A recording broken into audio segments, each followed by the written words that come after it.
Bon, je vais vous parler de deux dimensions, la dimension humaine et la dimension divine. Sachez que la dimension humaine, c'est celle où on va résider dans le feu du plaisir, d'accord? Sachez que le feu du plaisir est un feu comme dans une cheminée, il a besoin d'être alimenté constamment par des combustibles. Donc on a besoin de combustible, donc le plaisir a besoin constamment d'aller chercher dans la réalité un plaisir pour pouvoir se sentir exister, d'accord? Puisque c'est un feu qui brûle depuis le plaisir. Donc il faut du plaisir, constamment.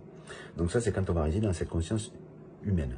D'un autre côté, quand on va chercher la conscience divine, on va chercher le feu solaire. Le feu solaire, c'est quoi? C'est un feu qui est né d'une fusion nucléaire, fusion atomique, d'accord?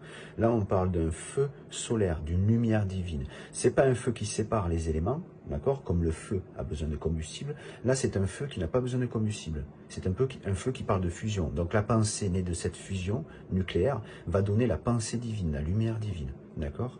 La pensée qui est née du feu des plaisirs va donner la pensée séparatiste. Pourquoi? Parce que ce feu sépare les éléments. Vous mettez une bûche, à la fin, ça finit en cendres. D'accord? Donc la pensée qui va naître de ce feu-là va être la pensée liée à la fumée de ce feu. Et la pensée née au feu de la fusion nucléaire va être la pensée née de la lumière nucléaire, et donc de la lumière divine. Donc entre celui qui vit dans la lumière divine et celui qui vit dans la lumière humaine, l'un vit du plaisir et l'autre vit d'amour. D'accord? C'est pourquoi quand on me dit « tu te fais pas plaisir, tu vis pas », ah bon? Pourtant, je vis en plein la vie. Je suis la lumière divine.